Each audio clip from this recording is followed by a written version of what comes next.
Bonsoir à tous, bienvenue dans cette deuxième conférence inspirante qui est organisée par l'association Ferme d'Avenir, par Boubiz et par Cœur des Sols Agglomération. Cette conférence est organisée dans le cadre du programme CESAM, qui est un programme de transition agricole et alimentaire du territoire de Cœur des Sols Agglomération.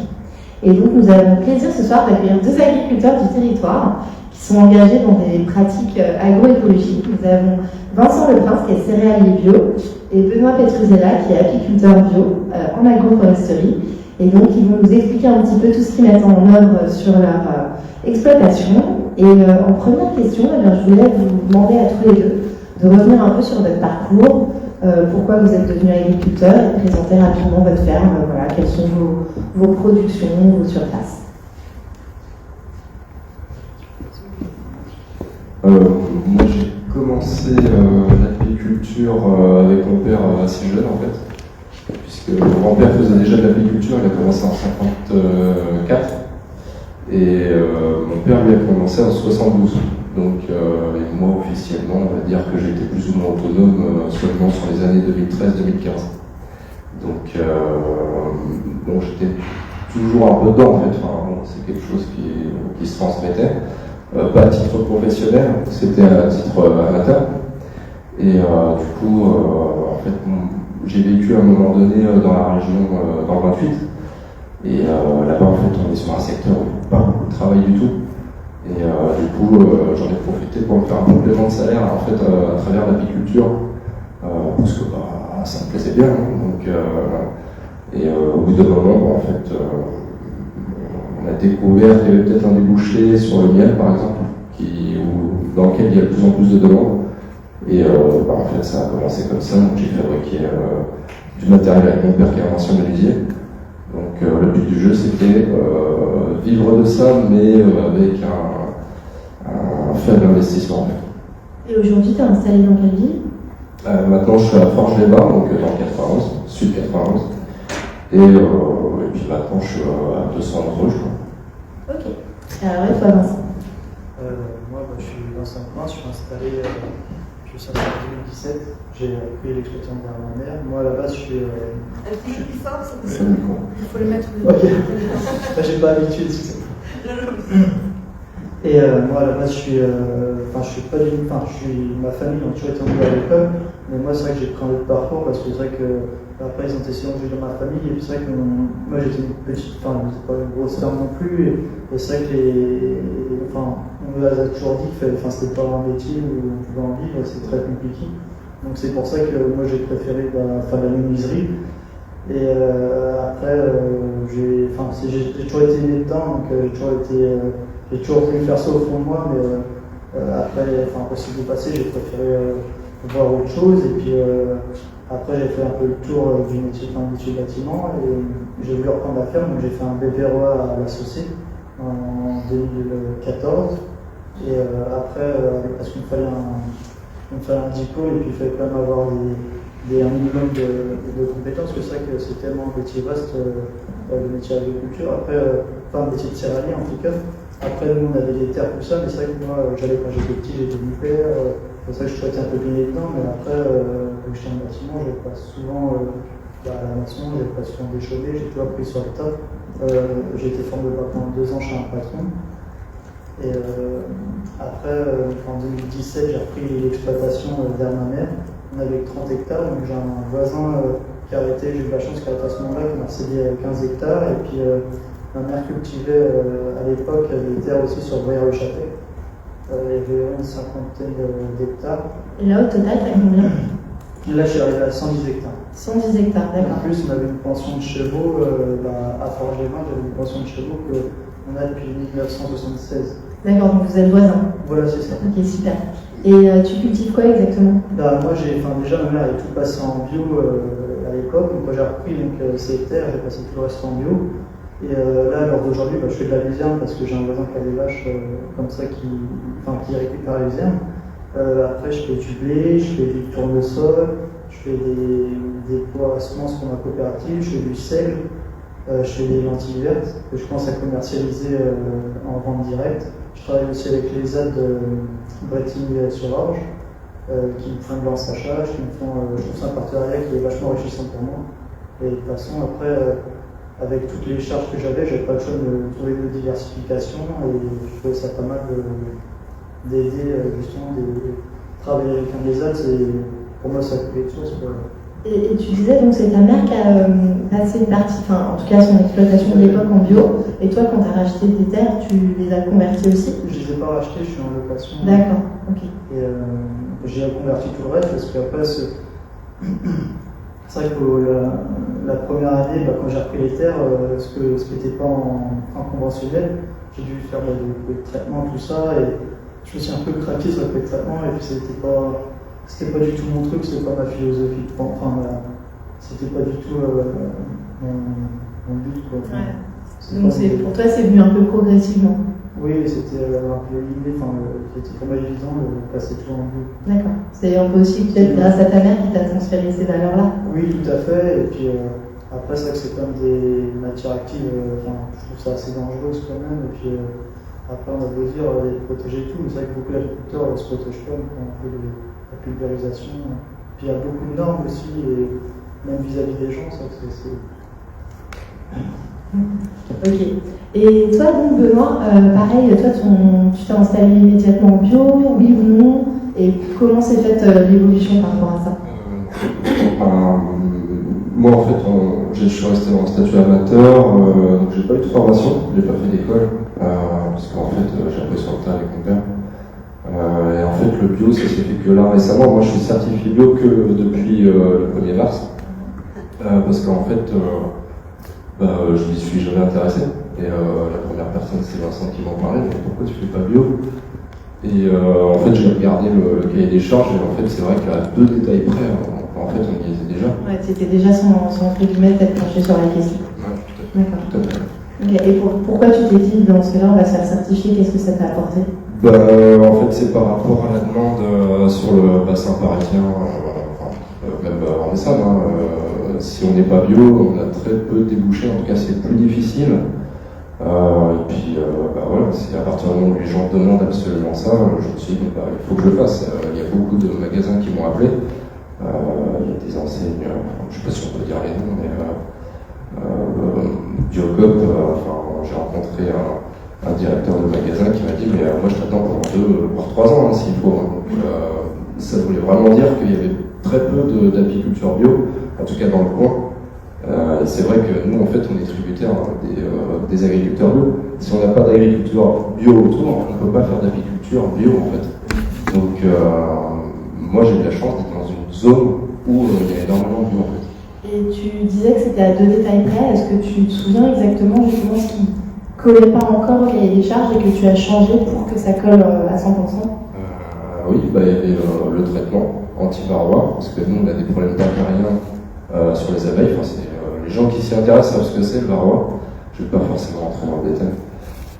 Donc c'était juste le traitement. On utilisait à l'époque des bandelettes Apivar, et puis maintenant c'est de l'acide oxalique certifié bio en fait. Et le deuxième détail, c'était le clipage des ailes des reines. Est-ce que tu peux expliquer un peu ce que c'est? C'est au même titre que les oies et les poules. Ça se faisait souvent, on clippait juste le bout des ailes pour pas qu'elles s'envolent. Et en fait, dans l'apiculture, ça se faisait, moi en tout cas, j'ai beaucoup expérimenté, de façon à ce que si elle a un essaimage, l'essaim ne soit pas perdu, il se pose en fait sur un arbre plus loin, puisqu'elle vole, au lieu d'aller voler sur 5 km, elle va faire 200 ou 300 mètres. Donc en fait, on peut récupérer les essaims et les remettre dans un autre endroit pour en fait garder l'essaim, parce que l'essaim aujourd'hui, c'est presque 200 € un essaim sur la moitié des mouches. Sur 5 cas. Donc en fait, il y avait un intérêt économique, puisque moi, en fait, j'achète pas les essaims. Je fais mon propre élevage. D'accord, et donc ça, c'est interdit en bio, et ça t'a un peu, entre guillemets, forcé à te réadapter. Donc, qu'est-ce qui a changé concrètement dans ton travail de tous les jours? Non, en fait, ça n'a pas changé, parce que le clipage, c'était assez récent, en fait, quand on m'a dit non, c'est pas en bio, en fait, moi, je le pratiquais seulement depuis 2 ans. Parce que mon père n'a jamais clippé des ailes de reine, en fait. Donc quand ça partait, c'était perdu, c'était perdu. Moi, comme c'était, disons, sur un impact économique professionnel, on a choisi de le faire. L'auparavant, ça partait, et puis c'était tout, quoi. Là, en fait, on m'a juste dit il faut pas le faire. Alors, j'avais pas compris au début pourquoi. Moi, je pensais que c'était dans le sens où on mutilait et que ça pouvait peut-être occasionner une douleur. Une reine qui a une douleur, ça se voit parce qu'on a un phénomène de temps en temps, si on stresse trop les essaims, il y a un phénomène qu'on appelle emballer la reine. C'est-à-dire que la reine coupe ses phéromones, elle n'est pas reconnue par ses propres abeilles et les abeilles vont les tuer. C'est pour ça qu'il ne faut pas faire des visites n'importe comment. En fait, dans une ruche, on fait très attention à la manière dont on visite une ruche. Et là, on pouvait voir effectivement quand ça arrivait, parce que ça m'est arrivé 2-3 fois, où là, effectivement, la reine a un comportement où on voit bien qu'il se passe quelque chose et qu'il y a une douleur. Et quand on clippait, moi j'ai clippé à l'époque des reines, quand je la relâchais, elle répondait tout de suite. Donc il n'y avait pas de douleur. Mais en fait, on m'a expliqué pourquoi. Donc c'est une technique qui est pratiquée dans le monde un peu, on va dire, dans l'industrie de l'apiculture, parce qu'en fait ça existe, les gens ne savent pas, mais il y a des professionnels, notamment sur les continents, le continent d'Amérique, où en fait ils ont 2000 ruches, et ils clippent les reines de façon en fait, les seins partent. Donc nous, avec mon père, on les récupère en disant, vite, on va récupérer les seins, etc. Et en fait, ce qu'on ne savait pas, c'est qu'au bout d'un moment, les seins s'aperçoivent que la reine n'est pas viable, et il va retourner dans la ruche, et ils vont laisser la reine pour compte. En fait, ils vont la laisser là où elle est. Donc, en fait, empiriquement, nous, on avait choisi de les récupérer, mais les mecs là-bas, ils les récupéraient pas, et du coup, c'est une forme de maltraitance, en fait, effectivement. Ok. Et toi, Vincent, dans ton travail de tous les jours, qu'est-ce qui a changé sur les terres que tu as passées en bio? Déjà, c'est le travail de la terre, c'est tout de même. C'est vrai qu'on passe plus, c'est plus des travaux mécaniques qu'on fait. Après, il y a beaucoup plus de. Plutôt. Tu t'es réorganisé, j'imagine. Oui. Est-ce que ça te fait plus de travail ou moins? Oui, ça me fait quand même beaucoup plus de travail. Comme là, les lentilles, c'est vrai qu'on les a pilées deux fois à la main, pour les charbons et tout. Après, c'est beaucoup plus du terme de temps. Quand tu dis par exemple le travail de la terre, c'est pas le même concrètement pour les gens qui sont pas agriculteurs. Moi, je trouve que c'est bien plus pertinent comme le bio, parce quand on fait du désherbage mécanique, on voit tout de suite ce qu'on fait. Après, il y a toute aussi une vie du sol vu qu'on travaille beaucoup d'engrais organiques. Moi, j'avais des terres qui étaient en conventionnel, qui étaient beaucoup. Où il n'y avait pas grand chose qui poussait. Et maintenant, c'est vrai que dans les parcelles, j'ai plus de trous comme il y avait avant. Le blé pousse partout. Après, c'est mon opinion. Tu vois une vraie différence sur tes terres en tout cas. Oui, tout à fait. Après, sur le rendement, c'est sûr, on fait des moins gros rendements, mais il y a plutôt une biodiversité qui se fait. Je parle de carabes, je parle de. C'est vrai que je trouve que c'est pas mal. Quoi. Que tu avais pas avant, par exemple. Moi, sur mes terres, je n'avais pas autant. Je n'avais pas autant de vie, je n'avais pas. D'accord. Et après, c'est vrai que même le désherbage mécanique, c'est assez technique. À chaque fois, c'est des réglages entre le type de sol, le temps. Après, on passe pas à n'importe quel moment, c'est plus technique. Mais tu travailles encore ton seul, par contre. Tout à fait. D'accord. Et tu as quand même vu en passant en bio, donc une amélioration de la biodiversité de ton sol, de la biodiversité dans tes champs. Tout à fait. Et après, je pense que c'est sûr, le summum, ce serait de travailler plus sous couvert, mais c'est vrai que j'ai pas encore les connaissances pour pouvoir. Est-ce que tu saurais expliquer un petit peu justement ce que ça veut dire sous couvert pour des gens qui ne sont pas du tout spécialistes? Qu'est-ce que ça veut dire d'avoir des couverts permanents, par exemple, dans les champs? Par exemple, c'est de. Comment dire? Travailler sous couvert, c'est de. Par exemple, on va semer une luzerne naine, et dans cette luzerne naine, on va intégrer un blé sans labourer, sans retournement du sol. Et ce qu'il dit, c'est que la vie du sol se comporte mieux sans labourer, sans toucher au sol. Parce que le sol est tout le temps couvert et que ça protège les micro-organismes et la biodiversité. Il n'y a pas d'érosion des sols. Ouais. D'accord. En bio, par contre, moi j'ai vu. Après, c'est pour ça que je ne fais plus de labour d'hiver, mais c'est vrai quand je faisais des labours d'hiver, avec les intempéries qu'on avait vers nous, c'est vrai que j'avais beaucoup d'érosion. Donc ça, maintenant, je fais plutôt des couverts et puis je vais labourer en sortie d'hiver. D'accord. Et tu as vu une amélioration justement en cas de forte pluie? Est-ce que tu constates moins d'érosion? Après, moi j'en constate quand même de l'érosion, on travaille beaucoup les sols. On sait qu'en bio, par rapport au conventionnel, les sols sont plus lessivables. Ouais. On passe beaucoup d'outils mécaniques. Donc, ça rend le sol pour eux. Ok, d'accord. Et Benoît, il me semble que tu fais aussi de l'agroforesterie. Est-ce que tu peux expliquer un peu ce que tu fais? Moi, je ne fais pas encore de l'agroforesterie. Ça, c'est un projet effectivement qui me tient plus ou moins à cœur.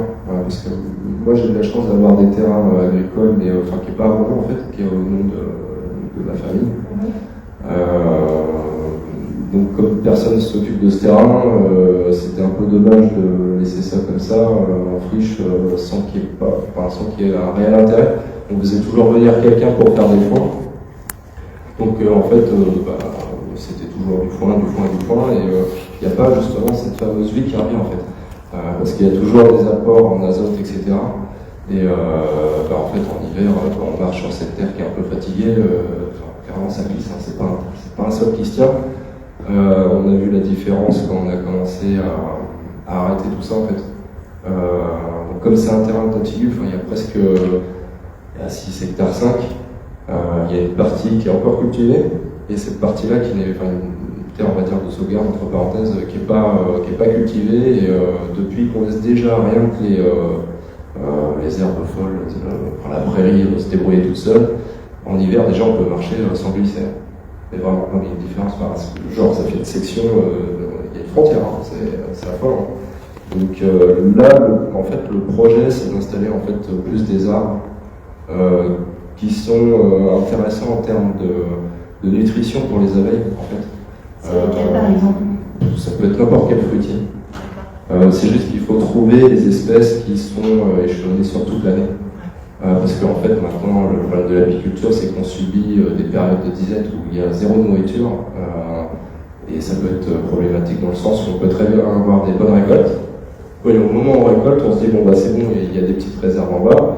Et puis c'est loupé parce qu'il y a du vent d'est qui sèche tout, et en fait il y a zéro miel qui se fait pendant un mois et demi.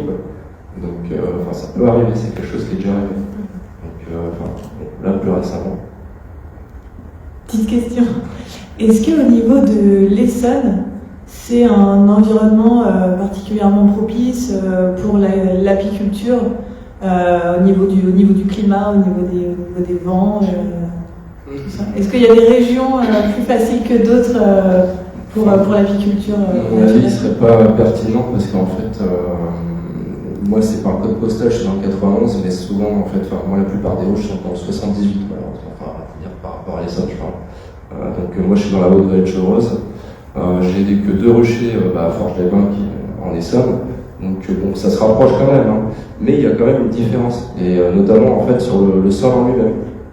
Moi, comme je suis dans la vallée, on est sur une zone en terre froide, donc ça veut dire qu'à même pas 10 km, j'ai une différence de 1 semaine sur la floraison et sur la récolte par rapport aux copains, qui eux sont en Essonne en fait. C'est un peu bizarre, mais c'est comme ça. Mais après, c'est une région, à partir du moment où je pense que sur le sud Essonne, en tout cas vers là où on est, à Forges, ça marche quand même. Hein. C'est propice à l'apiculture, hein. C'est pas le désert du Gobi. Hein. Et justement, là on prend un peu de perspective sur l'Essonne. Si on en prenait encore un peu plus, ce serait quoi les enjeux pour vous justement à transiter vers ces meilleures pratiques à l'échelle même d'un territoire comme la France? Si vous deviez parler à un autre agriculteur qui n'a pas encore fait ce pas-là, qu'est-ce que vous lui diriez pour que le convaincre justement à soit être un céréalier qui passe en bio, soit un apiculteur en bio, l'intérêt de planter des arbres ou de protéger la biodiversité? Comment est-ce que vous motiveriez? Vincent, je te sens lancé là. Je pense, moi je ne me vois pas dire à quelqu'un fais comme ci, fais comme ça, c'est plutôt s'il veut se mettre en bio, qu'il fasse son expérience et puis qu'il ne mette peut-être pas toute sa ferme en bio, qu'il essaie déjà son petite partie, qu'il voit comment ça se passe, qu'il essaie c'est vrai que c'est assez compliqué quand même. Moi j'ai l'agriculture bio. Même l'agriculture en général, c'est tellement assez compliqué déjà avec le temps, avec, je pense que même Benoît, c'est vrai qu'on a tellement de problématiques à gérer, que ce soit les normes, il y a plein de choses. Et je pense que si on veut se lancer, je pense que c'est vrai que moi je connais beaucoup de gens qui sont en bio, c'est ça qui ne leur regrettent pas, qu'ils veulent pas retourner en conventionnel parce que il y a beaucoup trop de contraintes en conventionnel, qu'après c'est pas évident quand même de prendre son cul de puis pulvérisés dans les champs. Mais après, il y en a qui sont conventionnels et qui ne veulent pas passer en bio pour autant. Moi, je pense que chaque ferme est différente, chaque personne est différente. Et pourquoi c'est important d'y aller progressivement? Parce qu'après, il y a des enjeux aussi économiques. C'est vrai qu'il y en a qui. Moi, j'en connais qui sont passés en bio et ils réfléchissent à aujourd'hui s'ils vont y rester.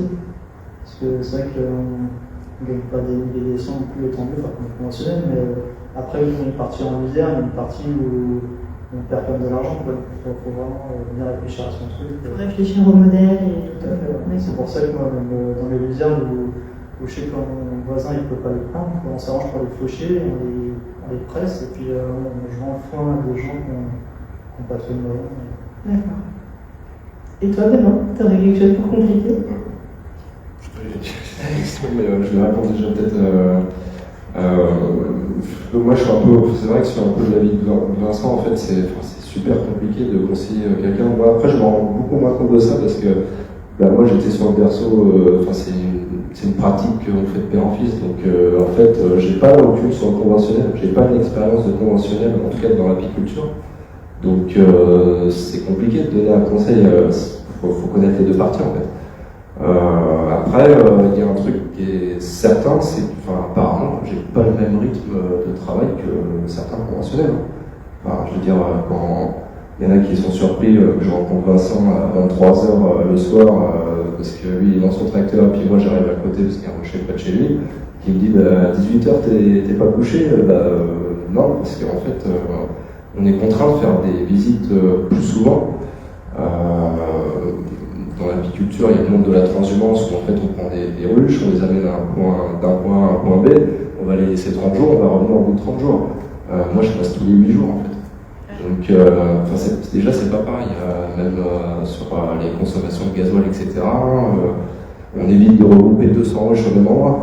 Moi j'ai 7 ruchers où on essaie de ne pas dépasser 40 ruches pour respecter aussi les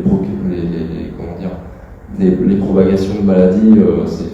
Ça devrait être presque une norme sanitaire en fait en bio, ça c'est pas du tout communiqué. Et par contre, tu te rémunères mieux que si tu étais en conventionnel? Alors moi, je tourne à 800 € par mois. D'accord. Donc, si tu étais en conventionnel, ce serait mieux, pareil, pire? Non, parce que ça c'est juste, c'est par rapport. Moi j'ai fait le choix d'avoir zéro investissement. J'ai pas d'aide, j'ai pas de prêt, j'ai jamais fait de prêt de ma vie. Parce que voilà, c'est la tradition familiale, il faut qu'on sache se débrouiller sur tout. D'accord. Donc ma vision n'est complètement différente. Je suis un cas un peu particulier en fait. Même entre apiculteurs, quand on va au congrès et qu'on se retrouve et qu'on échange, je fais un truc que peu de personnes font en fait. Puis il faut aimer, c'est presque une vie de bohémien. On est tout le temps en train d'en manger. Tu saurais combien t'a coûté ton installation à peu près en termes d'investissement? C'est sûr que ça m'a coûté plus de 20 000 €, ça c'est sûr. Il y a un petit sacrifice à faire, même à la maison. Moi je suis pas très consommateur en fait, finalement. Sobriété. Oui, mais ça se fait. À un moment, il faut faire un choix. Soit on investit. Et par contre, c'est une grosse ceinture de sécurité.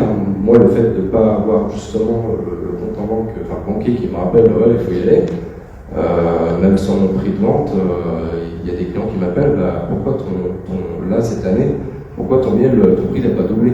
Et pourquoi lui, il a doublé son prix? Oui, mais le monsieur qui est là-bas, il a plus de charges que moi. Donc, moi, c'est le même enjeu économique, ça m'a coûté la même chose. Je ne sais pas comment expliquer. Non, mais tu l'expliques très bien. Super. Et toi, donc on est sur une production complètement différente ensemble, mais pour s'installer, quel investissement il faut? Est-ce que tu as eu des aides justement pour passer en bio? Moi, c'est vrai que contrairement à Benoît, c'est vrai que moi je suis installé GIA. Donc GIA, c'est Jeunes Agriculteurs. Tu veux expliquer peut-être un peu le dispositif? En fait, je suis suivi par la Chambre d'agriculture. Je suis vraiment bien entouré. Je suis parti aussi vu que je suis installé avec les GIA, je dois faire partie d'une association de jeunes agriculteurs. En fait, on a un groupe de jeunes, on se retrouve, c'est vrai qu'après on discute un peu de tout, et après on fait des animations aussi pour des nouveaux agriculteurs. Et jeune, c'est jusqu'à quel âge? Je crois que c'est 40 ans, je crois. D'accord. Et après, c'est vrai que heureusement que j'ai eu ça, parce que moi j'avais très peu de matériel, il fallait que je me rééquipe, et j'achetais un hangar. C'est vrai que j'ai eu pas mal d'aide.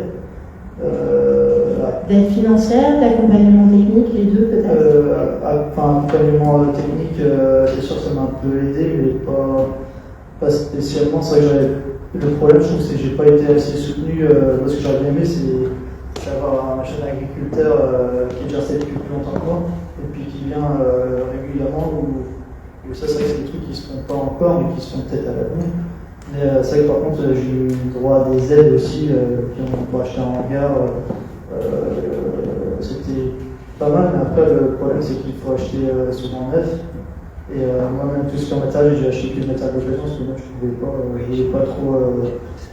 Financièrement, c'est compliqué, donc je préfère acheter de l'occasion et puis faire comme ça, j'ai moins de charges.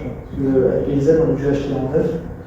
Après, une fois qu'on a payé, c'est là qu'on touche les aides. Oui, parce que les aides, c'est principalement pour le neuf. Et c'est dommage qu'ils ne font pas pour l'occasion. Ouais. Bah, c'est pour faire marcher l'économie. Je sais pas, moi je. Ok, très bien. Et Benoît, tu as quelque chose à compléter sur ce sujet?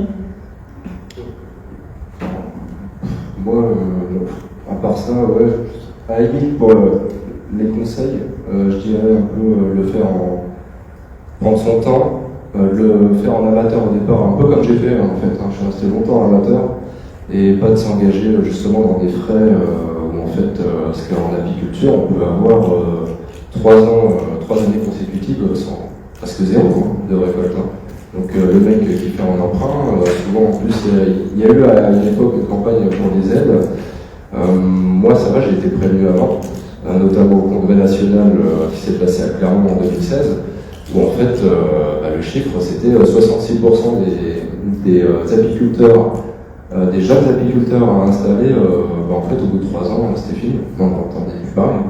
Et pourquoi? Parce qu'en fait il y avait cette espèce de motivation à faire des emprunts énormes, et au final, après, s'il n'y a pas de retour, tout le monde vous appelle en disant ouais, mais là il faut redonner l'argent en fait.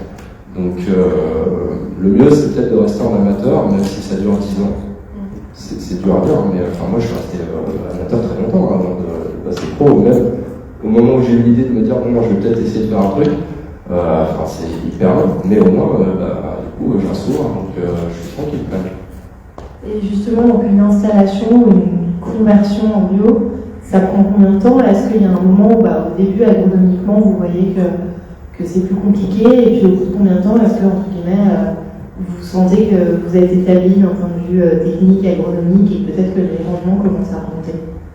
Est-ce que les techniques sont complètement établies déjà, ou est-ce qu'il y a encore des améliorations à apporter? Moi, je pense que pour l'agriculture, de toute façon, le bio et le conventionnel, ça n'a rien à voir, c'est vraiment deux choses différentes. Le travail du sol, de toute façon, qu'on a parlé, c'est pas du tout le même, que c'est chimique ou c'est mécanique. Et après, non, de toute façon, que ce soit en conventionnel ou en bio, c'est comme dans tous les métiers. On apprend tous les jours et on apprend tous les jours des choses. Et ce qui est passionnant, je pense, dans ce métier d'agriculteur, c'est que on découvre tout le temps des choses et on apprend. Et en plus, ça n'a rien à voir, mais avec la vente directe, on rencontre tellement de gens différents. Franchement, c'est super. Et là, on sait que vous êtes voisins tous les deux, mais vos autres voisins, est-ce que vous en avez qui sont conventionnels et qui vous regardent d'un œil douteux, ou est-ce que peut-être au contraire d'un œil admiratif et qui s'interrogent eux-mêmes sur leur pratique? Ou pas du tout? Ou est-ce que peut-être vous n'avez pas d'échange? Moi je connais pas mal d'apiculteurs quand même. Souvent en semi-pro en fait, pas trop dans le monde professionnel. Mais le bio apparemment, pour l'instant, eux, c'est pas quelque chose qui leur parle forcément. C'est vrai qu'en fait il y a moins d'écart, contrairement au monde céréalier, sur la pratique. C'est pas énorme, la différence n'est pas énorme. Par contre, il peut y avoir des petites contraintes, notamment sur la qualité des cires. parce qu'il faut qu'il y ait des taux de contamination hyper faibles en fait. Mais au final, on peut faire même mieux que ce qui est préconisé en bio, parce que je crois que l'indice pour par exemple un produit chimique qui avait été utilisé pendant longtemps contre le varroa, c'était le taux fluvalinate, qui est encore un peu utilisé aujourd'hui. Et la barrière c'était 0,50 par milligramme ou je ne sais plus quoi. Et nous on arrive à faire 0,013. Donc ça veut dire que c'est possible. Mais c'est bizarrement, j'ai l'impression que dans l'esprit de beaucoup d'apiculteurs, c'est encore dans l'ordre de la religion en fait. C'est vraiment, on n'y croit pas du tout. Après, c'est vrai qu'on peut très bien ne pas être bio et faire un produit qui est aussi bien, même presque mieux que certains bio. Enfin, vraiment. Comment? Pourquoi? Si on surveille ce qu'on fait, nous on avait commencé à s'inscrire justement sur le concours national de Vienne. Et il y a une qualification à passer sur un laboratoire avec des relevés, etc., pour voir si c'est pollué, s'il y a du sucre ajouté, etc., pour voir aussi si la nature des pollens est bien située dans la zone géographique où on est. Ça, déjà, c'est un critère de qualité énorme. Et en bio, moi j'étais un peu surpris, c'est que les certificateurs ne demandent pas de relevé de laboratoire soit bien. C'est-à-dire qu'on demande une trame thématique de travail, un raisonnement, mais il n'y a pas de contrôle relatif. Donc j'étais un peu surpris sur ce point-là. D'accord. Et toi, Vincent, tu as eu des retours de voisins, collègues, peut-être famille? On voit que ta mère était déjà un peu convertie au bio, mais sur ton installation, ta conversion. Après, c'est que moi, quand je suis arrivé, c'est sûr, ça a causer dans les voisins. Ils disaient, c'est qui ce gars-là? Même si je connaissais depuis tout petit, mais il m'avait jamais vu vraiment dans les champs. Donc, après, non, étrangement, c'est que je suis vraiment, entre tous les voisins, je suis vraiment très proche. Les champs d'ici, ils sont conventionnels. C'est une grosse ferme laitière. On fait beaucoup d'entraide. Il y a un échange qui se fait, il me respecte, même si lui est conventionnel, il croit durant là-dedans, et puis il respecte mon choix. Et puis voilà, j'ai des voisins aussi, un peu plus loin sur l'affaire des sueurs, qui commencent à me prendre aussi qui me prennent un peu de l'anti-hiver pour leur boutique, et eux qui sont en bio, qui sont des bio convaincus, et on travaille vraiment en symbiose. C'est pour ça que j'ai une voisine aussi qui a des chevaux, qui est passée en bio. C'est vrai qu'il y a beaucoup de bio quand même par chez nous. Au début, je les voyais un peu, ils me regardaient un peu de loin, mais maintenant, c'est vrai que dans l'ensemble, même si j'étais seul pour ma conversion, pour acheter du matériel, il y a personne avec qui j'ai pu m'associer. C'est vrai que je suis plutôt regardé d'un bon œil dans l'ensemble. C'est peut-être le temps de faire ses preuves aussi. Tout à fait, ouais. Et justement, ce voisin qui est en conventionnel, si jamais demain il voyait ton exemple, il voit que tu as fait ses preuves, il a envie de se lancer, qu'est-ce qui manque pour, entre guillemets, qu'il y ait plus de gens comme lui qui aient envie de suivre votre exemple? Est-ce que c'est une question de sensibilisation? Est-ce que c'est une question de formation ou d'aide financière? Ou est-ce que ça va peut-être se faire petit à petit avec le renouvellement des générations? Non, moi je pense que mon voisin, après c'est comme une grosse ferme, à la base j'ai un propriétaire thermique qui a la ferme, lui il est que gérant de la ferme, et puis après c'est vrai que c'est le rendement, c'est plutôt ça qu'ils recherchent, c'est pas du tout leur objectif, même si le grand patron pense à passer en bio, mais ça fait rester en conventionnel. Et Benoît, toi de ton côté? Dans l'apiculture, ça serait compliqué de répondre à ça, mais je pense que même, dans le monde même du céréal ou maraîchage, je pense qu'en fait, il faudrait que ça soit encore plus porteur sur l'autonomie, en fait. Justement, peut-être que ça casse un peu cette histoire d'aide, etc. Où à chaque fois qu'on rencontre les copains en Cyrali, ils sont en train de se ronger les ongles en se disant est-ce que je vais avoir telle ou telle aide à ce moment-là, est-ce que ça va le faire, est-ce que machin. Et je pense que là, on arrive à une mentalité où on cherche vraiment à pouvoir vivre vraiment de notre travail en fait. Mais réellement, pas attendre qu'il y ait une canette qui arrive de nulle part. Je pense que tant qu'il n'y a pas cette tendance. Plutôt à faire du local, développer le local. Ouais, peut-être par rapport à plus d'aide au niveau des réseaux, sur les banques directes, ce genre de choses en fait. Ça serait plus motivant encore que des simples enveloppes en fait. Enfin, je suis désolé de dire ça comme ça, mais moi c'est mon point de vue et c'est ce que je ressens auprès des copains agriculteurs. Moi j'ai eu la chance de connaître des agriculteurs et de pouvoir échanger avec. Parce que souvent les agriculteurs, c'est la bête noire du cultivateur, parce que dès qu'il se passe quelque chose, on est là pour dire qu'est-ce que tu fais, voilà, un peu.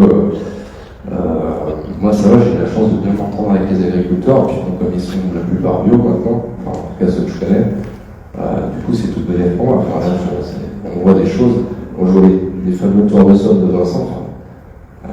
Il n'y a aucun moment je m'étais dit un jour qu'à côté du rocher où j'ai mis des ruches, il y aura des tournesols avec ce qu'ils appellent des adventices et mauvaises herbes.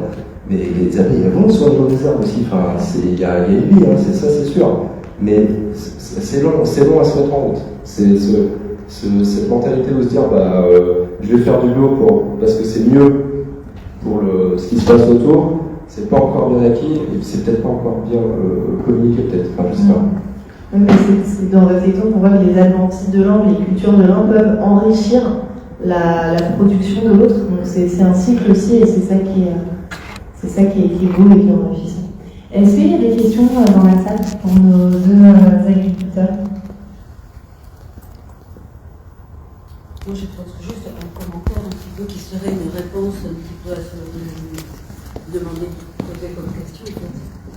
En fait, on peut peut-être parler ici des personnes, effectivement des personnes qui sont en agriculture traditionnelle et qui souhaitent pas passer en bio. Mais en fait, c'est un engrenage infernal dans l'agriculture. C'est-à-dire que tous ces grands propriétaires, vous parlez par exemple de votre voisin qui est une grosse propriété, en fait, ils sont surendettés, terriblement endettés. Donc plus on est endetté, plus on veut produire. Donc on va produire à tout prix, on connaît l'utilisation des produits chimiques, etc. On va également cultiver énormément de terre. Donc voilà, donc c'est un engrenage infernal. Donc même si au fond peut-être ont-ils envie de passer au bio, mais dans la pratique c'est quasiment impossible pour ces gens-là. C'est ce que je voulais un petit peu, pour compléter un petit peu la réponse.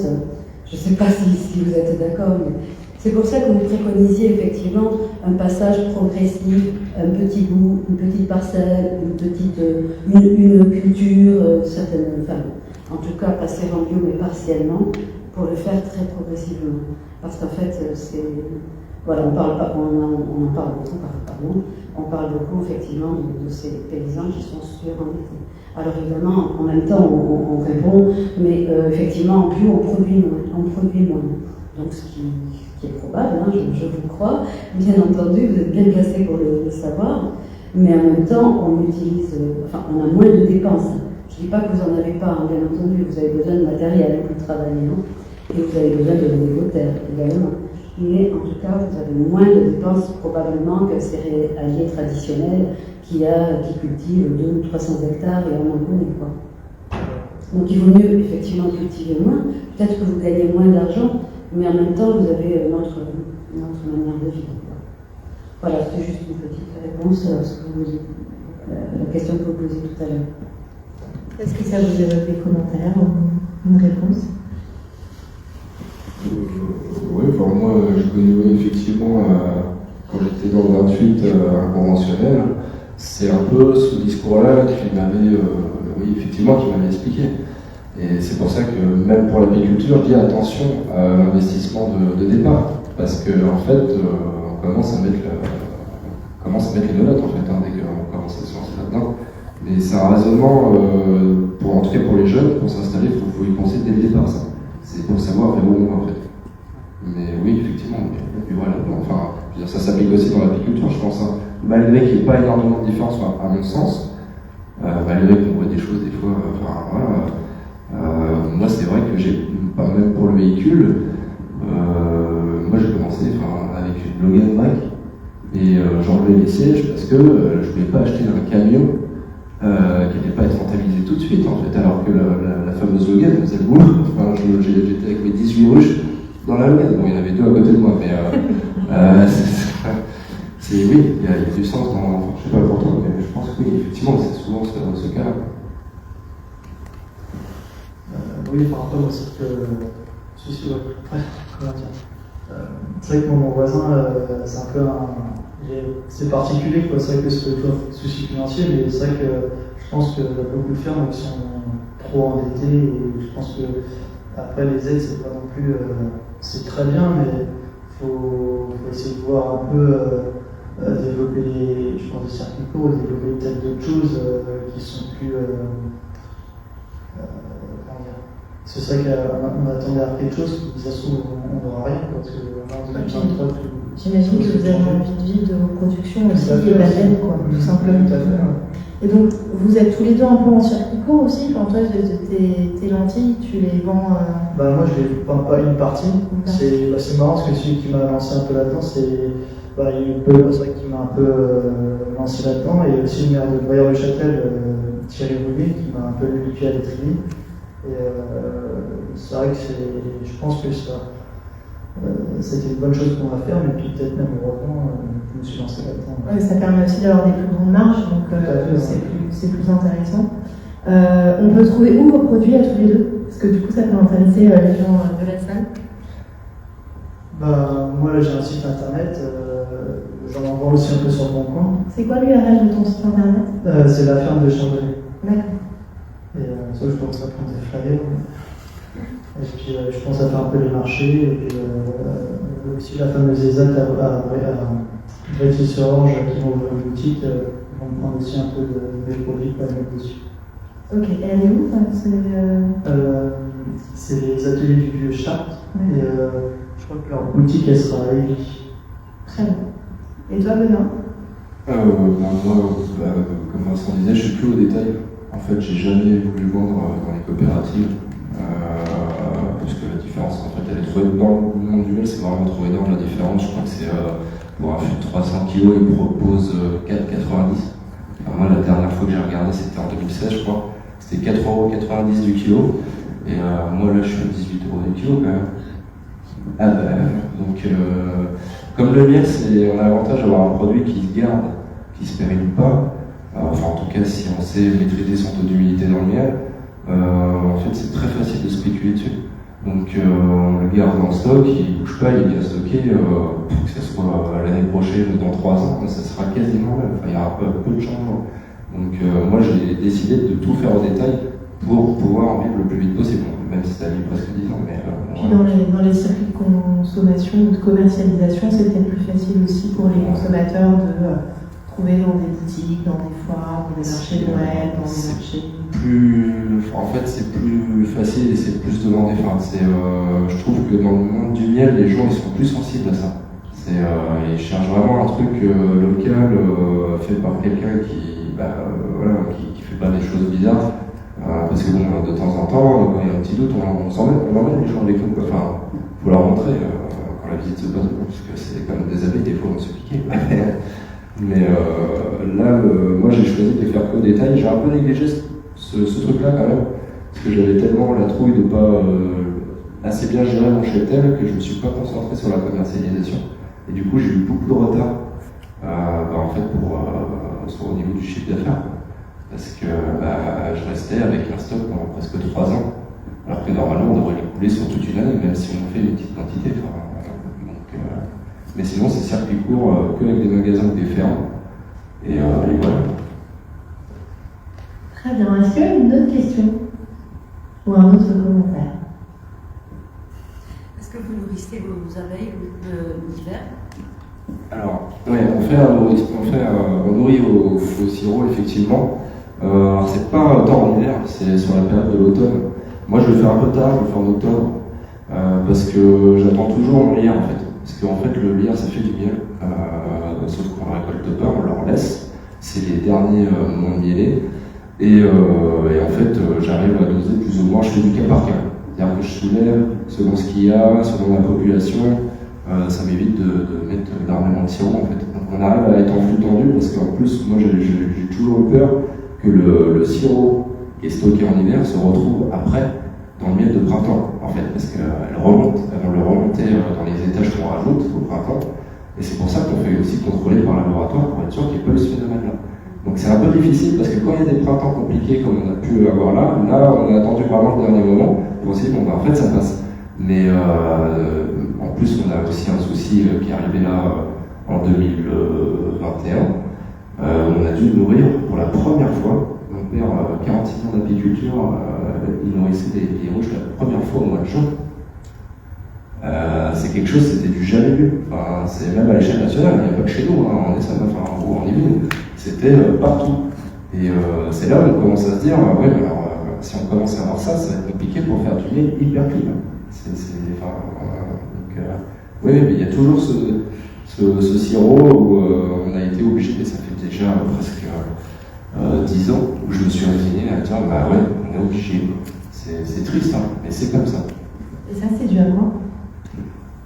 Il y a effectivement le changement climatique qui participe, ça c'est forcément. De toute façon, on voit plein de choses que. Enfin, moi je me repose surtout sur mon père là-dessus parce qu'il a connu une époque que moi j'ai pas connue. Il se démotive beaucoup plus vite que moi dans l'apiculture parce que lui il a connu des années.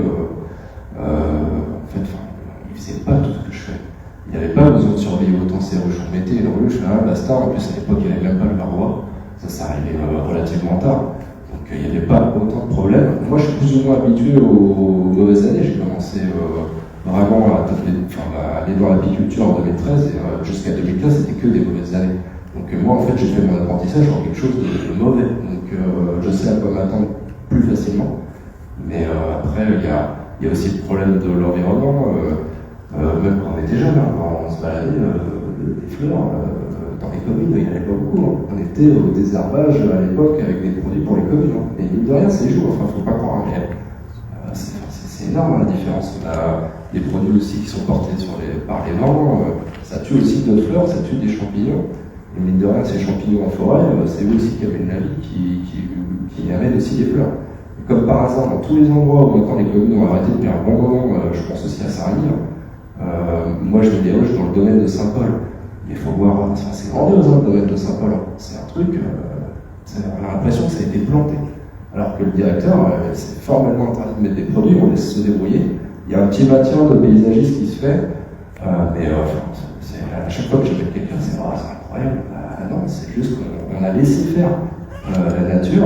Et il y a plein de fleurs, c'est la faculté d'Orsay qui était venue faire des relevés à faire de Coubertin. Et il repérait des fleurs qui n'étaient pas référencées depuis presque 50 ans. Donc il s'est passé quelque chose, je ne saurais pas expliquer quoi. Mais on a perdu un truc à un moment donné et qui revient petit à petit. Mais vu que le climat change, je ne sais pas si ce sera suffisant en fait. Et toi, Vincent, tu vois une différence justement avec le changement climatique? Est-ce que ta mère te dit qu'elle voit des choses différentes? Qu'est-ce qui évolue? Après, c'est vrai que c'est le temps, quoi. On a plus. C'est vrai que maintenant, les pluies, c'est vraiment des pluies. Comment dire. Je trouve les tempêtes sont quand même plus. Je cherche mes mots. Plus violentes, plus. Ouais, même les pluies, c'est plutôt des pluies battantes qu'on a maintenant, et c'est vrai que le temps est vachement changeant. On peut avoir des grands coups de sec. C'est vrai qu'on a souvent des grands coups de sec, des hivers vachement pluvieux, on n'a plus de gelée, c'est pour ça aussi que j'ai arrêté de faire la labour d'hiver, parce qu'avant ils faisaient la labour d'hiver pour vu qu'on a des grosses argiles, pour que les argiles se restructurent. Et en fait, vu qu'il n'y a pas de gelée, la pluie ça bat et ça fait un bon. Donc maintenant je pense qu'il y a plein de choses à voir. C'est vrai que après c'est une agriculteur, on est toujours en éternelle recherche d'améliorer c'est aussi à cause de ces coûts de production, c'est vrai qu'on voit le produit chez bien, on réfléchit à 3 fois avant de faire quelque chose. Puis après, c'est vrai que pour revenir aussi à la vente directe, je pense que les gens aussi ont besoin de se reconnecter, après tout ce qu'on entend à la télé, se reconnecter à quelque chose, quoi. Avoir son producteur en face, et puis peut-être c'est vraiment aussi bouffer de la merde. Après, j'utilise des mots, mais. Merci. Dernière question? Moi, j'en ai ai une. Pour clôturer cette conférence, je voulais savoir quel conseil vous donneriez à un porteur de projet qui voudrait faire comme vous, qui voudrait un peu suivre votre trace. Si demain vous pouviez parler au Vincent ou au Benoît d'il y a 5 ou 10 ans, qu'est-ce que vous lui donneriez comme conseil?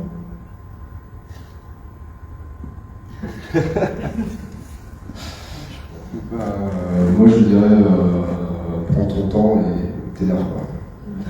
Tu ne forces pas trop. Si tu veux, Il ne faut jamais rien forcer dans la vie. Puis bien savoir s'entourer, et moi je dirais plutôt bien savoir s'entourer, bien réfléchir à son truc, et puis voir les bonnes personnes, discuter avec les gens, même si parfois on ne dit pas tout ce qu'on devrait nous dire, mais c'est bien de discuter avec les gens, et puis après si la personne est vraiment motivée, moi je dirais plutôt qu'il faut qu'elle fonce et puis qu'elle essaie. Parce que vu toutes les tâches qui vont être libres d'ici peu de temps, je pense que non, enfin, qui se manifestent ces personnes. Ok, super. Merci beaucoup à vous deux. Merci à vous et puis à bientôt. Merci beaucoup.